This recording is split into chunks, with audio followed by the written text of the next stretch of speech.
Ano nga ba? Konsepto ng supply. Supply tumutukoy sa dami ng produkto sa ratio na handa kaya yung pagpili ng mga sa iba't ibang resources ang pagpapalaki. Ang supply ay tumutukoy sa dami ng mga produkto o serbisyo na handa at kayang ibenta ng mga producer sa isang partikular na presyo sa loob ng isang takdang panahon. Narito ang ilang halimbawa ng supply. Pagkain, ang supply ng bigas, gulay at karne sa isang palengke ay isang halimbawa ng supply. Damit, ang supply ng mga damit sa isang tindahan ay isang halimbawa ng supply. Serbisyo, ang supply ng mga serbisyo tulad ng pagkukumpuni ng kotse, paglilinis ng bahay o pagtuturo ay mga halimbawa ng supply. Nagyan mo na namin tutulin ang aming kalakayan para sa isang tuloy-yawin. Tumigyan. Nang marami ang supply. Pero. Iglesias. Mataas. Tama. Kapag maliit ang supply ng isang produkto, karaniwang tumataas ang presyo. Ito ay dahil mas kaunti ang magagamit na produkto at mas mataas ang demand. Ang mga mamimili ay handang magbayad ng mas mataas na presyo para sa isang produkto na mahirap makuha.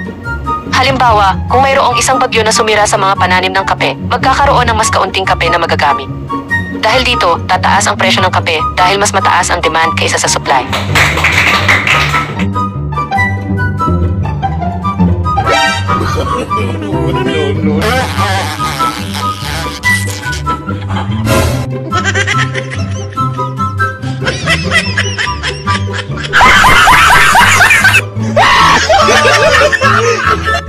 Nagyan mo na natin tutulin para sa isang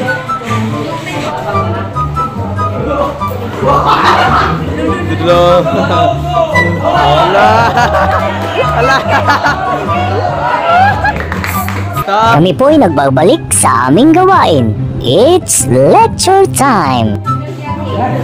Black, mababang.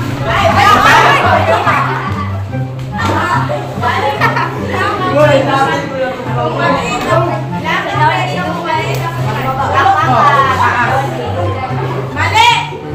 Ay, mababa! Ang mataas na presyo ay hindi karaniwang nangyayari kapag marami ang supply. Sa halip, mas malamang na bumaba ang presyo kapag maraming supply ng isang produkto o serbisyo. Ito ay dahil mas madali para sa mga mamimili na makahanap ng mga alternatibo sa mas mababang presyo. Narito ang ilang mga halimbawa. Pagkain, kung mayroong maraming ani ng bigas, ang presyo ng bigas ay malamang na bumaba dahil mayroong mas maraming pagpipilian para sa mga mamimili. Tama na na imong biro eh. Gastos na kay ka. Ikaw, kana imuhang makeup, mo'y gastos kayo. Ako, nagpagwapa taon ko para nimo. Nanya, ako, naghupog taon ko para mo gwapa ka.